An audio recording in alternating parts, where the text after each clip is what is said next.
All right, we are back on Morning Line. Thanks for joining us on this Super Tuesday. Taking your phone calls. We've got some lines coming in right now. If you want to join in the conversation, talking politics with us is Carrie Russell. She's a political science professor over at Vanderbilt. Nice to have her on this morning to kind of give some context to all of this and answer your questions. Carrie, let's get back to the lines. Okay. And next up is Greg. I keep going to the wrong side. Greg, good morning. Hey, good morning, guys. Hey, Greg, go ahead, my friend. Hey, you know, your guest really hit it on the head when she said a very important statement. The Republican establishment. Okay, we the people are supposed to elect these people into office. It's up to us to elect people that we feel is the best person for the job.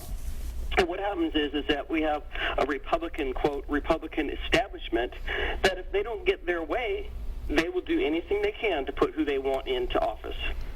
So, in other words, you know, they didn't like Joe Carr, and I can almost guarantee you that Joe Carr beat Lamar Alexander, but the Republican establishment didn't want Joe Carr because he'd probably go in there and do the right thing, so they turn around and they just basically falsify documents and lie and say Alexander won. So, you know, these guys, there's not going to be any winner here at this whole presidential election. It's going to be a bunch of losers, and that's going to be the American people, because these guys are all just a bunch of clowns. Well, Joe, it's like, come on.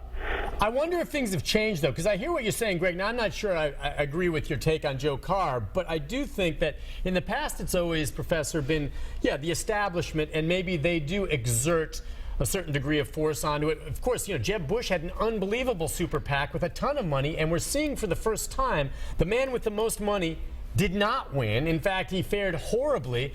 And now you've got this establishment. I think that, and I wonder if you agree, if what Greg says happens and Trump wins and the establishment tries to pull their own candidate to run as an independent, or they get to the convention and somehow they broker it and pull it away from Trump, I don't think the American public that supported him are going to support that. And they'll have a revolt on their hands within the party. I mean, a big-time revolt. Yeah, they might have a big-time revolt. It's business as usual. It's no more. It's changed.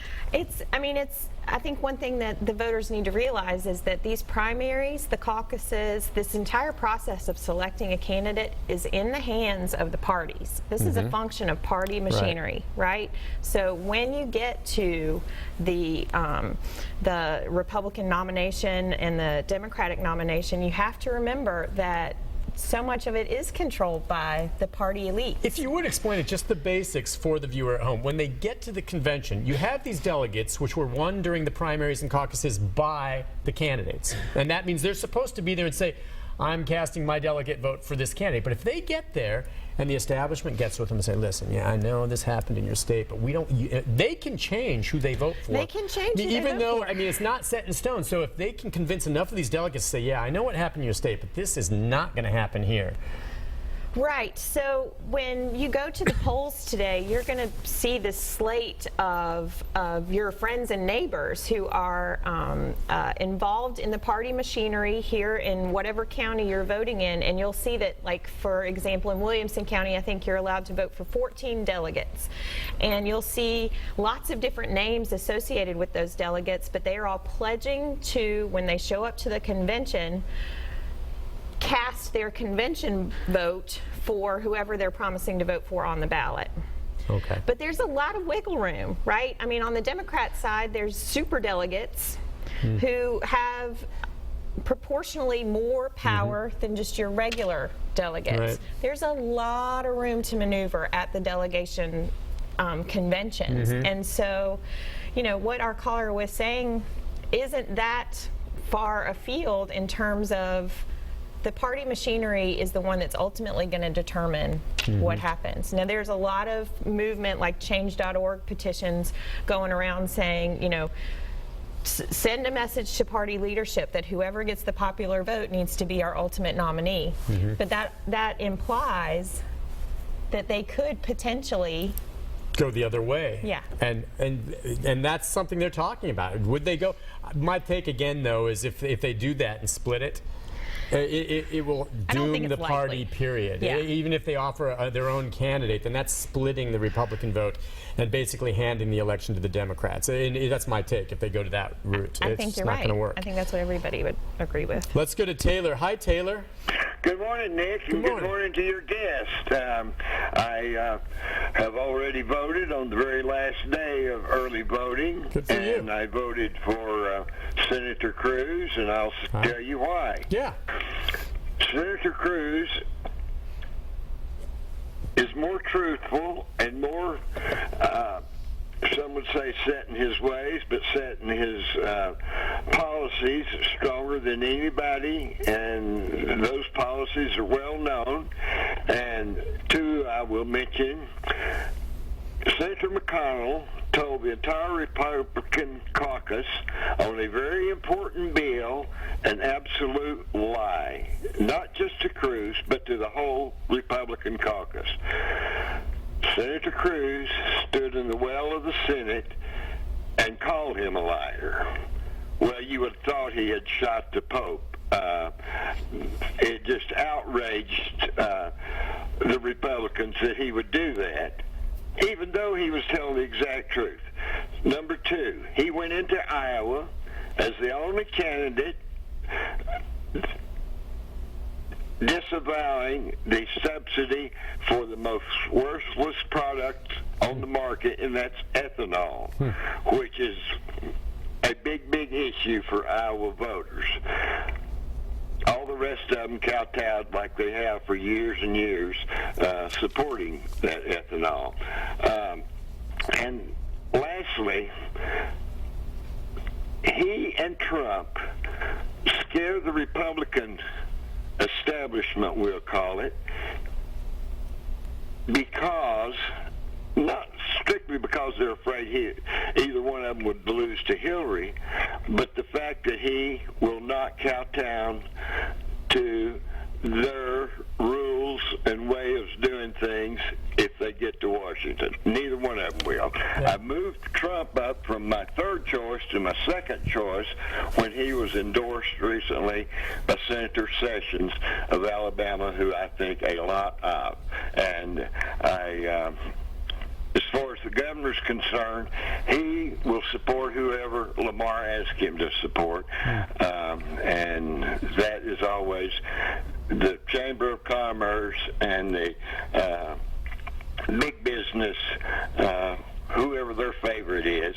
And yeah, well, this entire group that's supporting Rubio now, Bush was their man, but he was lost from the get-go, and he tried to do like George did by assembling $100+ million and thought they would scare the entire field away and they could roll through with the money, and they blew it. And so listen, I hear you, and you're right. It's business as usual, no more. Money doesn't talk that way. But I'm glad he brought up Cruz, because I guess, they're looking at Rubio, right, maybe as more the establishment candidate who has, replaced Jeb maybe in that position. But as far as Cruz is concerned, evangelicals. Yes. A big, a lot of support from evangelicals. Someone who hasn't, I don't think, gotten a single endorsement from another senator. I mean, you hear rumors that, he doesn't get along with a lot of them, and he does his own thing. But today, the key for him is going to be Texas. If he doesn't win Texas, right, where he's a junior senator, correct? Right.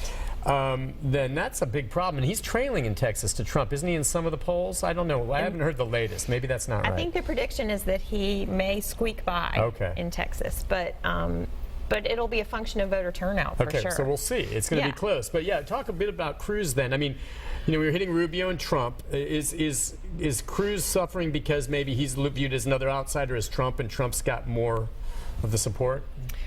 I think that's part of it. I think, I think that Senator Cruz in some ways just has a harder time connecting with a bigger chunk of the populace. He's doing a great job hammering home his positions on, quote, religious freedom, and I think that speaks to a lot of the Republican base. I think he's absolutely touching that nerve and able to, rally people behind this idea that he'll be the one to protect the policy positions that are so dear to the religious right. That he's gonna, I think another way to, peel apart that onion is that he's talking about gay marriage, he's talking about abortion, he's talking about gun rights, and so those particular issues have a lot of appeal to our religious right, voters, whereas you can't pinpoint what Trump's going to do on with regard to Second Amendment issues. You can't pinpoint what he's going to do with regard to abortion. So I think a lot of people, see Cruz as a straight shooter, and they appreciate that about him, even if he doesn't have a lot of friends in Washington, which is probably adding to the appeal for a lot of voters. It's weird because he's a sitting senator, but you call him kind of an outsider, and that maybe he doesn't fit in with some of his other brethren in that fraternity there. And I think it's important to point out that Rubio has been on the campaign trail recently with Nikki Haley, and I think that is very attractive to a lot of Republican voters as well. She's got a strong voice and a strong presence. Governor of South Carolina. Right. So. Okay. All right. Let's take another call from Tony. Tony. Good morning, Tony. Good morning. Hey, Tony. Go ahead. Well, I'll tell you, I think I fit with most conservative Americans. I used to be a Republican. I try to be a libertarian because I'm sick as everybody else is of being ignored. Promising their world and getting up there and doing the flow.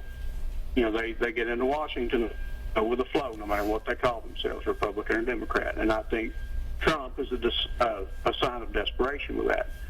He has the most incentive to turn the establishment upside down, and he probably will do it. He's already shown that he will do it, and he has the most incentive to do it. And because he's not taking the money that everybody else is taking, he's putting himself on a pedestal saying, hey, I'm not part of this good old boy, good old girl clique anymore. And if you want something different, here I am. Yeah, he doesn't have to answer to anyone, right? I think that appeals to the average voter across the board. Oh, I agree. I think that's very appealing to think that he's someone who doesn't take large amounts of money. He can finance himself, and he doesn't have to answer to anyone. To me, I don't know a voter who wouldn't find that incredibly appealing. I hear you. I think that's a terrific point, Tony. I mean, listen, I want you to comment on that because I think that's a big part of his appeal. We'll take a break. When we come back, the number 737-7587. Maggie, Ethel, and others. If you want to stay there, we'll get to you next. We have a couple lines open as we come back in our final segment with our guest, Kerry Russell, talking Super Tuesday. Did you vote? Who'd you vote for and why? We'll be back right after this.